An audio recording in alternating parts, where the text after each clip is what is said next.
Eu acho que a gente tá ficando sem opção no tabuleiro.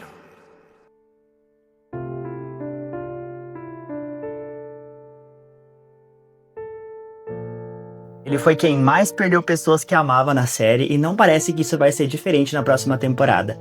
O momento dele se tornar o líder dos sobreviventes se aproxima à medida que as despedidas só aumentam. Hoje a gente vai falar do personagem Kenny e tudo que aguarda ele nas próximas temporadas da série Origem, logo depois da vinheta. Kenny Liu é o braço direito do personagem Boyd e é respeitado por toda a cidade como subdelegado. Kenny não é o verdadeiro nome dele, o nome dele de verdade é Fu Hen Liu. Ele é filho dos imigrantes Chan Chen Liu e Bin Han Liu. Na esperança de se integrar de vez aos Estados Unidos, ele aderiu o nome Kenny como identidade americana. Kenny conta que o pai dele sofre de demência progressiva e que numa determinada noite ele pegou um ônibus até Austin e depois de procurar bastante tempo por ele, a Chan Chen Liu e o Kenny encontraram ele nessa cidade. Só que no caminho de volta pra casa, eles viram a árvore caída e chegaram na cidade. Kenny é provavelmente o personagem mais estável emocionalmente da série. Ele passou por coisas ali que quebrariam qualquer um, uma em sequência da outra, e tirando os surtos iniciais de tristeza e raiva que ele tinha, ele conseguia voltar para as funções dele bem rápido. Ele tem uma regulação emocional ali bem eficiente, ele consegue voltar para si relativamente mais rápido do que os outros personagens. Ele perdeu o pai e a mãe dele num espaço bem curto de tempo, e apesar de sentir a tristeza de forma bem genuína, ele se colocou de volta no jogo bem rápido. Esse autocontrole dele torna ele uma pessoa muito boa para uma função de liderança, e o Boyd notou isso logo de cara e já fez dele o subdelegado da cidade. Tarefa essa que é bem agridoce, apesar de ele ser bem respeitado pelas pessoas da cidade, ele acaba sendo a pessoa que se envolve em praticamente tudo que acontece ali. E apesar do Boyd confiar no Kenny a ponto de tornar ele uma liderança, ele não confia o suficiente para dividir todas as informações que ele tem. Por mais de uma vez o Boyd ocultou informações do Kenny e confia muito no Boyd e não espera que ele oculte informações. Ele também é alguém que consegue fazer as pessoas entenderem bem rápido a situação da cidade. Ao invés de perder tempo explicando sobre os monstros, ele simplesmente deu um tiro num deles e a reação do monstro aquele tiro fez tanto a Julie quanto a Tabitha entenderem instantaneamente o que estava acontecendo. Ele também foi o único capaz de convencer o Jade de que tudo aquilo não era uma pegadinha como ele pensava, simplesmente mostrando o cadáver do Tobey. E olha que o Jade é um personagem que se considera acima de todo mundo ali em relação à inteligência. E o Kenny foi capaz de colocar juízo na cabeça dele de forma que nenhum outro personagem conseguiu. Isso pode não parecer uma habilidade tão relevante assim, só que num lugar onde tempo é um luxo que não se pode perder, uma pessoa com uma comunicação efetiva pode significar muitas mortes a menos. Um exemplo disso que eu tô falando foi a Donna, com aquela delicadeza de coice de mula que ela tem, atirando no pneu do ônibus e fazendo várias pessoas correrem pra floresta à noite. Ela foi responsável indiretamente por todas aquelas mortes e ela sabe disso. Por ser alguém com tamanha importância na cidade, o Kenny sabe sobre praticamente tudo que acontece nela. Ou sabia, pelo menos até a Donna e o Boyd começarem a esconder coisas dele. Uma ruptura de confiança aconteceu entre o Boyd e o Kenny quando o Kenny descobriu que o Boyd escondeu a Sarah a salvo, mesmo sabendo que ela tinha sido responsável pela morte do pai do Kenny na clínica, quando ela saiu de noite e deixou a porta aberta para os monstros entrarem. Essa questão do Boyd querer colocar muita responsabilidade em cima do Kenny, ao mesmo tempo não confiando o suficiente nele para abrir o jogo, pode se tornar um grande problema. Posto que já existem personagens como a Acosta que discordam da liderança do Boyd e podem estar só esperando a oportunidade de fazer um mutim e mudar o jogo de poder naquele lugar. E se isso acontecer, vai ser porque realmente o Kenny não vê mais o Boyd como o melhor para a cidade. Porque se tem um personagem que passa longe de estar disposto a desistir de levar as pessoas para casa, esse personagem é o Kenny, até mais do que o próprio Boyd. Ele inclusive discorda da abordagem do Boyd de tentar arriscar o mínimo possível para manter as pessoas a salvo, esquecendo que o objetivo não é só ficar a salvo na cidade, é sair de lá. Então em algum momento eles têm que arriscar para procurar uma saída, e o Boyd muitas vezes esquece desse segundo objetivo. Depois de ter achado os talismãs, por exemplo, o Boyd se empenhou em manter a rotina na cidade quase normal, querendo que as pessoas se acostumassem a ficar ali. E o Kenny discorda disso, porque os talismãs não foram a solução, eles foram só um tapa-buraco ali para eles conseguirem mais tempo. Só que o objetivo final é a fuga, porque se eles desistirem de escapar daquele lugar, é melhor que todos eles se matem logo, porque eles eventualmente vão morrer, não é pra se acostumar com aquele lugar. E o Kenny é muito mais focado nessa fuga do que a Donna e o Boyd. Voltando a falar da estabilidade emocional do Kenny, eu acho que essa estabilidade pode fazer dele um personagem que ainda que ele morra, não vai deixar de ter um grande feito na série. Mesmo depois do maior período de descontrole emocional dele, que foi logo depois de perder a mãe dele, a imprudência que veio desse descontrole não veio sozinha, ela veio com muita inteligência. O Kenny planejava se vingar dos monstros por ter matado a sua mãe, entrando nos túneis e incinerando quantos deles ele pudesse. Ele morreria se tentasse fazer isso e o Boyd impediu ele, mas uma dúvida ficou no ar. Será que teria funcionado?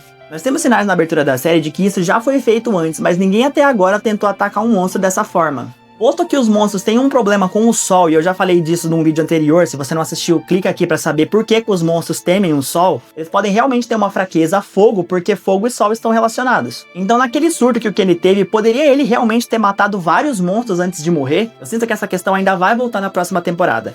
E se você tá pensando assim, não, se o Kenny matasse vários monstros iriam renascer igual aconteceu com o Sorriso. Não, o caso do Sorriso foi muito singular, ele deu muita sorte de quando ele morreu, ele ter ali dentro da cidade uma oportunidade perfeita para renascer, mas isso não vai acontecer com todos os monstros que morrerem. Eu já expliquei aqui no vídeo da Fátima por que o Sorriso reencarnou através do ventre dela. Se você ainda não assistiu esse vídeo, clica aqui pra assistir ele, só que depois que você assistir esse inteiro. Mas eu sinto dizer que essa questão a respeito do Kenny não é a única que vai voltar na próxima temporada. O Kenny está pra perder mais uma pessoa, e uma pessoa que ele ama muito. E essa pessoa é a Christie. Eu tenho aí uns 90% de certeza de que a Christie vai morrer na próxima temporada. Eu expliquei também aqui num outro vídeo que eu fiz só sobre a Christie, por que eu tenho essa certeza aí de que ela não deve sobreviver à próxima temporada. Ela já tá ferida, os monstros têm um motivo especial pra ir atrás dela. E tem um comentário nesse vídeo da Christie que eu concordo em gênero, número e grau. Só o fato de ser uma pessoa com quem o Kenny se importa já é um fator de risco. Porque o personagem é azarão, viu? Todo mundo que ele gosta morre, cara. Como assim? E além disso, o ator do Kenny fez um post nas redes sociais dizendo: não acredito que fizeram isso com o Kenny de novo. Ele postou isso enquanto estava gravando a 4ª temporada. Então provavelmente o Kenny vai se despedir de mais uma pessoa, e a única pessoa que sobrou com quem ele se importa muito, além dos outros personagens, é a Christie. E já que eu citei as redes sociais do ator do Kenny, eu não posso deixar de pedir para você me seguir lá nas minhas redes sociais também. É importante vocês me seguirem nas outras redes, porque tem tipos de conteúdo que eu não posso postar aqui no YouTube. Por exemplo, muita gente aqui me pede para fazer react dos episódios. Gente, eu já tentei fazer react aqui no canal e o meu vídeo foi bloqueado. Então cada rede social tem suas próprias regras ali em relação ao tipo de conteúdo que pode ser postado. Por exemplo, no meu Twitch eu já posso fazer react dos episódios. Inclusive me segue lá no Twitch, porque quando eu começar a lançar a 4ª temporada eu vou fazer react da 4ª temporada lá. E no meu Instagram eu posto conteúdos complementares, como por exemplo as runas do amuleto. Eu descrevi parte por parte lá no meu Instagram o que cada runa significa e o que o amuleto significa. E tem também o meu... Essa rede, por algum motivo, eu não posso falar o nome aqui no YouTube, porque o engajamento do meu vídeo cai demais. Mas aquela redezinha lá que tem o sinalzinho de musical. Me segue lá também, que eu tô sempre postando recorte dos vídeos e vídeos curtos sobre outros temas também. Passada a parte do jabá desse vídeo, vamos voltar ao Kenny. Aliás, tem mais uma coisa. Gente, estamos próximos aí da temporada de festas e eu recomendo muito pra vocês um presente pra vocês darem pra aquela pessoa que vocês gostam muito.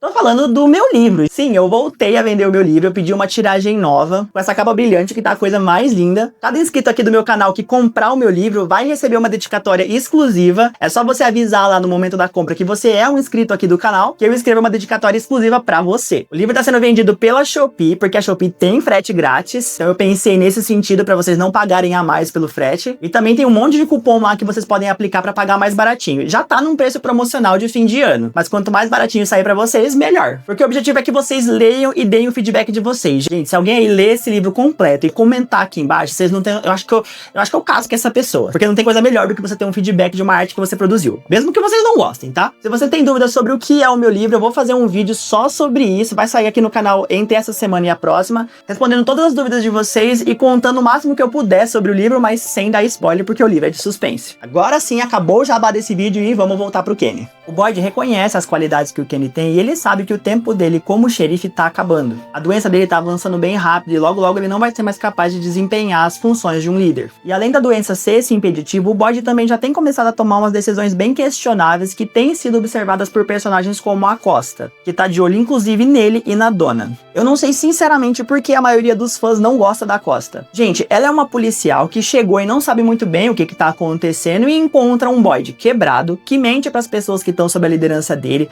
tortura outras pessoas, escondeu a Fátima, que até então tinha matado a Tyrion, então ela era uma assassina, ao mesmo tempo que colocou na caixa pra ser morto pelos monstros uma pessoa lá no começo que foi só indiretamente responsável pela morte de outros, não matou diretamente. E além disso, logo de cara, ela não foi com a cara da outra líder da cidade, que é a Donna. Ela percebeu que a Donna tava escondendo informações dela, e quando ela bateu de frente com a Donna pra perguntar o que ela tava escondendo, a Donna mudou de assunto. Pode ser que ela não quis ali arriscar tentar enganar uma policial treinada. Então tudo isso torna a situação muito suspeita na visão dela, eu estou falando da visão da Acosta. Eu não concordo com a visão que ela tem, mas é porque eu estou na cidade muito antes dela, assim como vocês. Então a gente tem que ter paciência com uma pessoa que tá começando. Mas por estranho que pareça, eu gosto dessa personagem. Ela reagiu super rápido, mesmo não sabendo o que estava acontecendo quando ela foi atacada pelos monstros. Então ela se liga muito rápido e ela tem boas intenções, ela tá tentando ajudar, só que ninguém dá espaço pra ela fazer isso. Inclusive eu posso estar viajando, mas eu acho que ainda pode rolar um romance entre o Kenny e a Acosta. Sei lá, ele tá solteiro, desimpedido, tá desiludido com a Christie. Ela é policial e ele é subdelegado. Os dois têm questões ali de desconfiança com o Boyd e a dona.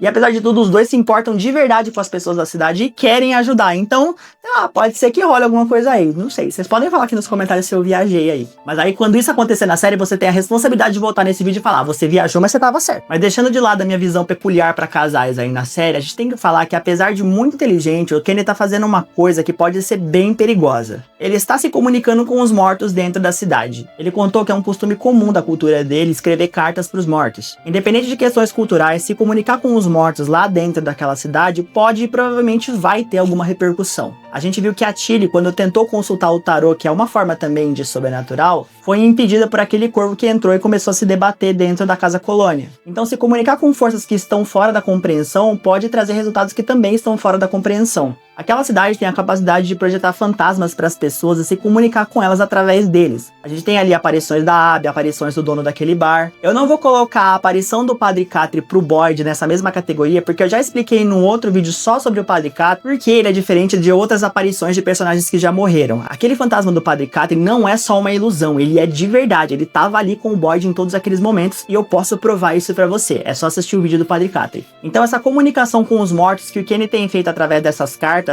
abre uma brecha tão grande que dificilmente isso vai ser ignorado pelas forças que controlam aquele lugar. Isso pode resultar, por exemplo, num possível fantasma da Chan Chen, que poderia passar a ser o fantasma ali que se comunica com o Kenny. Tanta gente tem um fantasma pessoal ali, não custa nada o Kenny também ter um. Sendo ele um personagem tão forte emocionalmente, eu penso que a única forma de entrar na cabeça dele seria através de alguém que ele ama. Já que perdas não são capazes de quebrar esse personagem, talvez o desejo de agradar alguém que ele ame, que já se foi, a possibilidade de recuperar essa pessoa, manter o contato com ela mesmo após morta, essa pode ser a brecha que a cidade nem estava procurando nesse personagem, mas ele escancarou de uma forma tão nítida, escrevendo aquelas cartas e mostrando claramente que ele não deixou as pessoas que ele ama realmente irem embora, e dando essa informação assim de bandeja, criando a oportunidade perfeita para a cidade talvez trazer pro lado dela a pessoa mais inteligente e influente do lado de lá, que já tá com a confiança fragilizada nos líderes atuais. É claro que essa parte é só uma especulação, pode ser que essa tentativa de se comunicar com os mortos do Kenny não dê em nada, mas eu pessoalmente acho que nada em origem é por acaso. A mais grave das possíveis consequências das forças da cidade terem essa brecha para conversar com o Kenny não seria a morte desse personagem,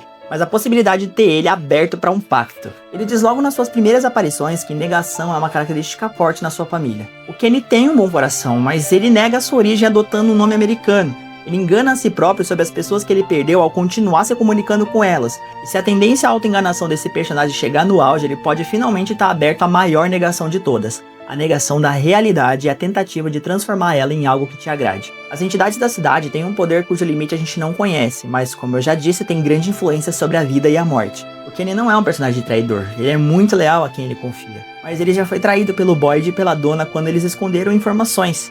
Então, se ele abandonasse a lealdade a eles, ele continuaria não sendo um traidor. E para uma pessoa que tem tendência à enganação, poder recuperar tudo que perdeu e mesmo assim continuar sendo uma boa pessoa... Bom, agora eu quero que vocês reflitam aí. Qual seria a resposta do Kenny se as entidades, que agora sabem onde a fraqueza dele tá, oferecessem para ele a negação da própria realidade? Eu espero que você tenha gostado desse vídeo, deixe o seu like e compartilha se você quer ver mais vídeos de origem aqui no canal. E até o próximo vídeo.